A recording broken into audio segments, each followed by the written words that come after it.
warahmatullahi wabarakatuh. Kami akan mempresentasikan hasil perancangan kami, yaitu aplikasi Augmented Reality (AR) pada sistem informasi penjualan apartemen. Nah, di sini saya Tabita Salsabila, NIM 1801550047 sebagai ketua, dan ada rekan saya. Saya Vina Khairunisa, NIM 1801550044 sebagai sekretaris. Saya Efta Riana Putri, NIM 1801550040 sebagai anggota. Saya Elisa Febriani, NIM 1801550045 sebagai anggota. Oke, next. Nah, di sini ada latar belakang dari perancangan yang kami buat. Nah, di sini itu sistem yang dirancang itu guna melakukan pembaharuan dalam hal promosi untuk meningkatkan minat customer atau klien. Nah, serta di sistem ini tuh untuk memudahkan customer dalam melakukan tinjauan secara digital tanpa harus mengunjungi lokasi apartemen yang diinginkan. Next. Nah, di sini ada fungsional sistem. Jadi arsitektur model sistemnya itu dapat dimodelkan sebagai sebuah perpindahan informasi dengan menggunakan arsitektur input, pemrosesan, dan output. Nah, jadi ada 3 proses. Proses yang pertama itu adalah proses masukan atau input. Jadi pada proses ini tuh ada bagian admin sistem, itu nantinya dia akan melakukan pengolahan input informasi kondisi apartemen berupa informasi lokasi ruangan, keadaan ruang dengan wujud 3D, serta kondisi lingkungan, yaitu suhu dan kelembapan ruangan. Lalu juga bagian admin sistem itu akan input produk tipe apartemen dan juga harga apartemen. Lalu yang kedua itu bagian customer. Dari customer itu akan menginput data registrasi dan juga input data formulir pemesanan. Next. Nah, di sini proses kedua itu adalah fungsi prosesnya sendiri. Nah, proses yang dilakukan dalam sistem ini itu dari bagian admin sendiri itu nantinya dia prosesnya itu penyimpanan, perubahan, dan penghapusan data yang ada dalam database. Itu datanya terdiri dari data informasi lingkungan, lokasi ruangan, terus keadaan ruang dengan wujud 3D, lalu ada lingkungannya juga, kondisi lingkungan itu berupa suhu dan kelembapan ruangan, lalu input produk tipe apartemen, harga, validasi produk, dan validasi pemesanan. Lalu proses bagian customer itu sendiri, itu nantinya bakal proses, cek, melihat tipe apartemen, kondisi apartemen, dan harga apartemen. Lalu yang terakhir itu proses bagian keuangan, nantinya dia akan validasi pembayaran. Next. Nah, yang ini ketiga itu proses antar muka pengguna atau interface-nya ya. Jadi pemrosesan ini itu nantinya akan diperoleh oleh bagian admin sistem, customer, bagian keuangan, dan juga pimpinan.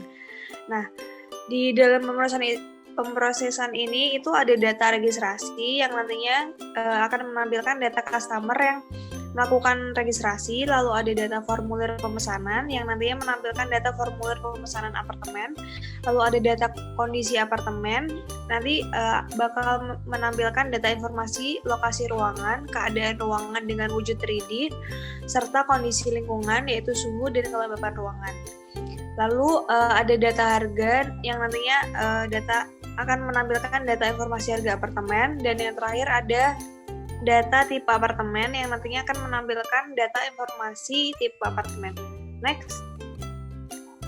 Dan yang terakhir itu adalah proses keluaran atau outputnya. Jadi hasil output yang diperoleh nantinya itu berupa laporan data registrasi, data formulir pemesanan, data kondisi apartemen, data harga apartemen, data tipe apartemen, laporan pemesanan apartemen, dan juga laporan pembelian apartemen. Next. Nah, slide selanjutnya akan dijelaskan oleh teman saya, silakan. Iya baik, selanjutnya saya akan menjelaskan tentang fungsional sistem. Nah, di sini itu berdasarkan diagram konteks. Diagram konteks itu digunakan untuk menggambarkan hubungan input atau output antara sistem dengan dunia luarnya. Suatu diagram konteks selalu mengandung satu proses yang mewakili seluruh sistem. Sistem ini memiliki 3 buah entitas, yaitu admin sistem, customer, dan bagian keuangan. Nah, selanjutnya entitas luar yang berinteraksi dengan sistem. Yang pertama ada admin sistem yang memiliki peran antara lain masukkan data lodging user, masukkan data kondisi apartemen, masukkan data harga, dan memasukkan data tipe apartemen. Yang kedua ada customer yang memiliki peran antara lain memasukkan data registrasi, masukkan data lodging user, dan memasukkan data formulir pemesanan. Yang ketiga ada bagian keuangan yang memiliki peran antara lain memasukkan data validasi pembayaran. Next. Nah, berikutnya ada analisa kebutuhan sistem. Yang pertama ada admin sistem. Admin sistem yaitu admin yang bertugas menginputkan semua data master penjualan apartemen seperti data kondisi apartemen, data harga apartemen, dan data tipe apartemen. Di dalamnya terdapat proses validasi produk dan validasi pembayaran, serta memiliki hasil laporan pemesanan. Yang kedua ada customer. Customer yaitu melakukan registrasi dan input formulir pemesanan. Di dalamnya terdapat proses cek, melihat kondisi apartemen, harga, dan memilih tipe apartemen. Next. Yang ketiga bagian keuangan. Bagian keuangan melakukan validasi pembayaran dan menghasilkan laporan pembelian apartemen. Cara pembayaran apartemen berdasarkan jenis tipe apartemen sebagai berikut. Yang pertama ada cara pembayaran customer apartemen umum dengan cara tunai membayar cash dengan membayar harga properti secara penuh dalam jangka waktu tertentu sesuai kesepakatan. Yang kedua ada cara pembayaran customer apartemen DP plus cash bertahap. Pembayaran DP yang dipadukan dengan tunai bertahap. Waktu pembayaran cash bertahap biasanya berlangsung sekitar 6-24 bulan dengan besaran bunga yang sudah ditentukan. Next. Yang ketiga ada cara pembayaran customer apartemen DP plus KPA. KPA merupakan program bantuan dari bank untuk memudahkan dalam membeli hunian apartemen. Develop bekerja sama dengan bank untuk mempermudah proses pengajuan KPA. Beberapa dokumen yang harus disiapkan ketika mengajukan KPA adalah KTP, akta nikah atau cerai, kartu keluarga, surat keterangan WNI, dan dokumen kepemilikan bangunan, SHM, IMB, PBB, hingga dokumen terkait profil finansial dari pihak yang mengajukan kredit. Yang ketiga ada cara pembayaran customer apartemen DP cicilan plus KPA. Pembayaran DP atau uang muka merupakan syarat wajib dalam melakukan KPA. Jika Anda masih kesulitan untuk membayar DP, ada jenis pembayaran DP cicilan plus KPA. Tidak hanya dipermudah dengan sistem pembayaran KPA, 1% uang mukanya juga dapat dicicil sebanyak 30 kali. Nah, yang terakhir itu ada pimpinan. Pimpinan melakukan pengecekan laporan yang diberikan oleh admin sistem dan bagian keuangan. Next.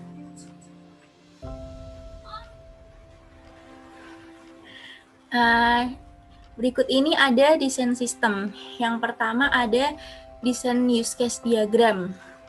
Nah, di sini ada 4 aktor. Yang pertama ada customer, selanjutnya ada admin sistem, pimpinan, dan bagian keuangan.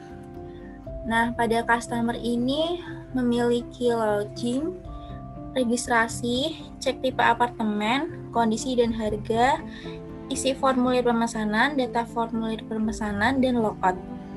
Pada admin sistem itu memiliki input informasi kondisi apartemen dan harga, serta lodging, input produk tipe apartemen, validasi produk, validasi pemesanan, laporan pemesanan apartemen, lalu logout. Yang bagian keuangan itu miliki lodging, validasi pembayaran, laporan pembelian apartemen, serta logout. Nah, yang terakhir itu ada pimpinan, memiliki lodging, laporan, dan logout. Di sini ada cek tipe apartemen, kondisi dan harga yang memiliki relasi include dengan input informasi kondisi apartemen dan harga dan input produk tipe apartemen. Lalu di sini ada data formulir pemesanan yang memiliki relasi include dengan validasi produk, validasi pemesanan, dan validasi pembayaran, serta laporan yang memiliki relasi include dengan laporan pemesanan apartemen dan laporan pembelian apartemen. Nah, selanjutnya untuk desain kelas diagram akan dijelaskan oleh Kak Dita. Oke, baik. Jadi di sini ada desain kelas diagram, itu ada beberapa kelas diagram di sini. Nah, jadi yang di sini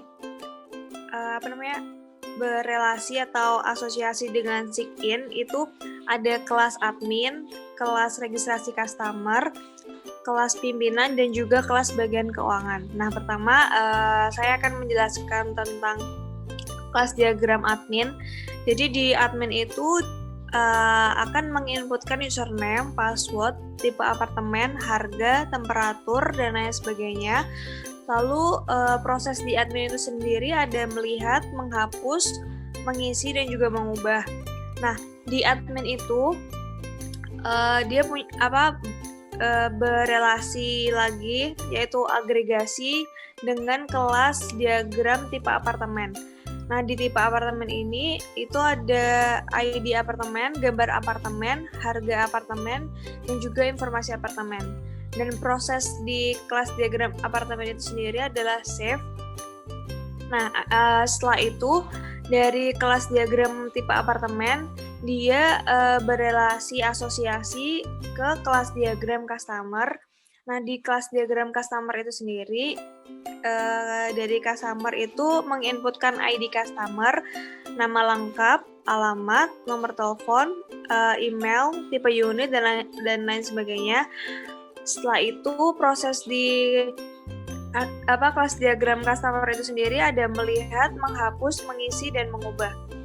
Nah, setelah kita dari kelas diagram customer, nah kelas diagram customer itu berelasi many to many ke data pemesanan.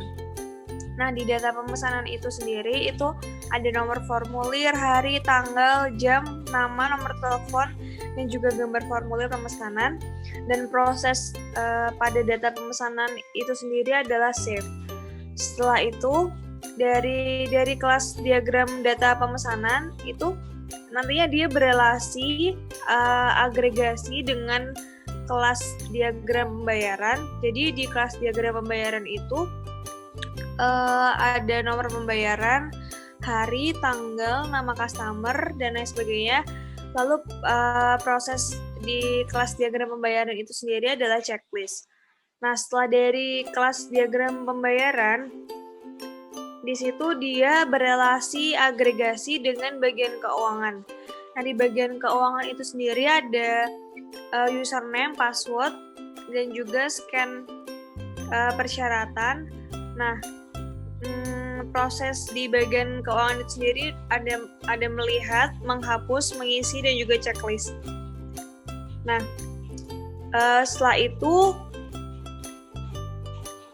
udah kita bisa lihat dari kelas diagram check-in itu sendiri banyak yang berasosiasi dengan kelas diagram tersebut.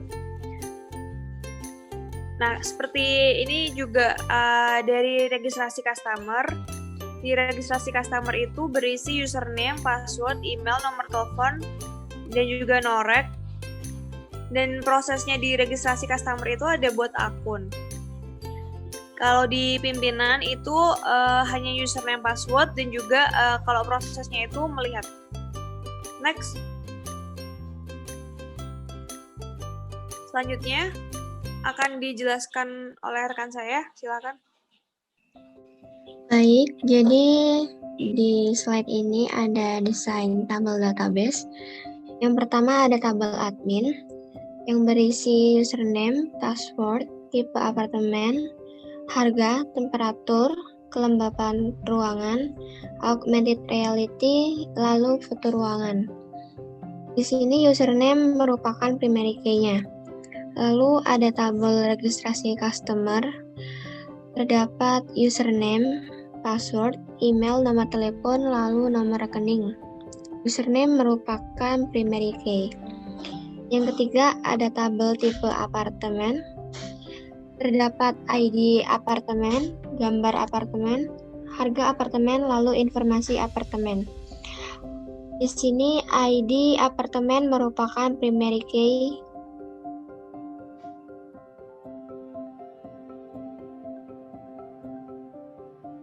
Yang keempat ada tabel customer. Di dalamnya ada ID customer, nama lengkap, alamat, nomor telepon, email, tipe unit, nomor KTP, nomor rekening, pembayaran, foto KTP, lalu foto KK. Lalu yang kelima ada tabel data pemesanan. Terdapat nomor formulir, hari, tanggal, jam, nomor telepon, gambar formulir pemesanan. Di sini nomor formulir merupakan primary key. Lalu ada tabel pembayaran. Terdapat nomor pembayaran, hari, tanggal, nama customer, nomor telepon, email, metode pembayaran, dan scan persyaratan. Di sini nomor pembayaran merupakan primary key. Yang ketujuh ada tabel bagian keuangan, ada username, password, dan scan. Yang kedelapan ada tabel registrasi customer, terdapat username, password, email, nomor telepon, dan nomor rekening. Dan yang terakhir ada tabel sign-in, terdapat username dan password. Lalu ada desain user interface. Di sini ada halaman tampilan home. Dapat dilihat di tampilan home terdapat sign-in, sign-up, lalu help. Untuk bisa masuk ke akun, biasanya customer itu membuat akun terlebih dahulu, yaitu di halaman sign-up customer. Di sini customer bisa mengisi username, password, email, nomor telepon, dan nomor rekening, lalu klik buat akun. Selanjutnya akan muncul halaman sign-in customer, yaitu dapat diisi username, password, lalu bisa klik sign-in. Selanjutnya akan dijelaskan oleh Elisa. Baik, untuk selanjutnya ini ada tampilan sign-in pegawai. Jadi di sign-in pegawai ini ada username sama password. Lalu selanjutnya ada tampilan di tipe apartemen. Di tipe apartemen ini jadi menampilkan beberapa tipe apartemen yang ada pada apartemen kita. Lalu selanjutnya ada tampilan augmented reality-nya, itu menampilkan tipe apartemen dan bagian-bagian dari ruangan termasuk fasilitas dan lain-lainnya. Lalu ada tombol pesan sekarang juga untuk customer yang ingin memesan. Next.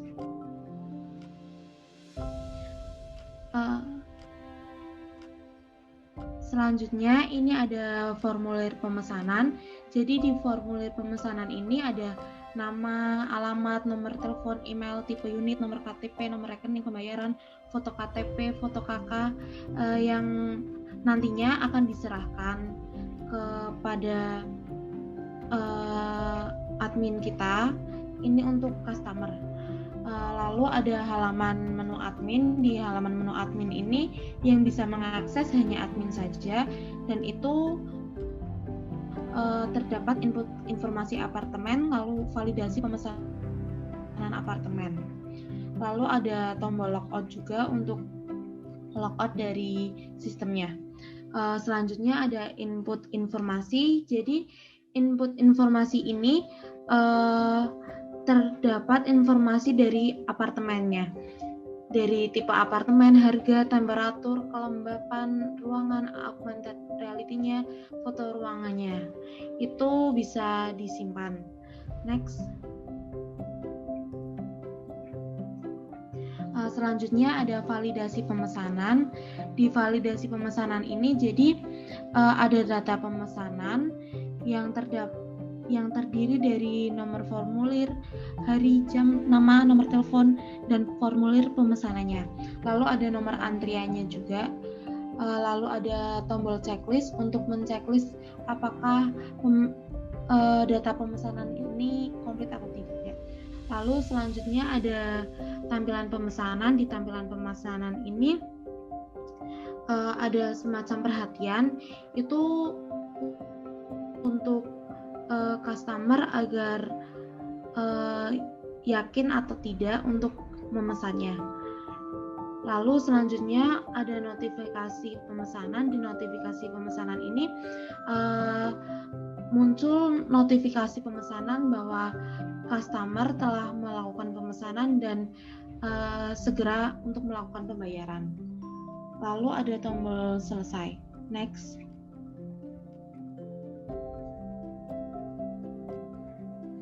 Selanjutnya ada halaman bagian keuangan. Jadi di halaman bagian keuangan ini yang bisa mengakses hanya bagian keuangan saja. Di sini ada validasi pembayaran, lalu ada data pembayaran. Lalu ada tombol logout untuk bagian keuangan keluar dari sistemnya. Lalu selanjutnya ada validasi pembayaran. Di validasi pembayaran ini terdapat data pembayaran yang nantinya akan divalidasi apakah itu sudah komplit atau belum. Lalu selanjutnya halaman pimpinan. Di halaman pimpinan ini ada laporan pemesanan apartemen, lalu ada laporan pembelian apartemen. Untuk pimpinan keluar dari sistemnya. Terus selanjutnya ada laporan pemesanan apartemen. Di laporan pemesanan apartemen ini terdapat data pemesanan yang terdiri dari formulir pemesanan juga, lalu ada data pesanan dari customer.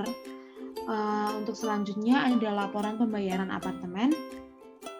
Di halaman laporan pembayaran apartemen ini terdapat data-data yang nantinya akan dilaporkan kepada pimpinan yang berisi tentang pembelian apartemen. Jadi ini presentasi dari kami. Sekian. Terima kasih atas perhatiannya. Mohon maaf jika ada salah kata dan yang disengaja maupun tidak. Semoga kita mendapatkan nilai yang maksimal. Wassalamualaikum warahmatullahi wabarakatuh.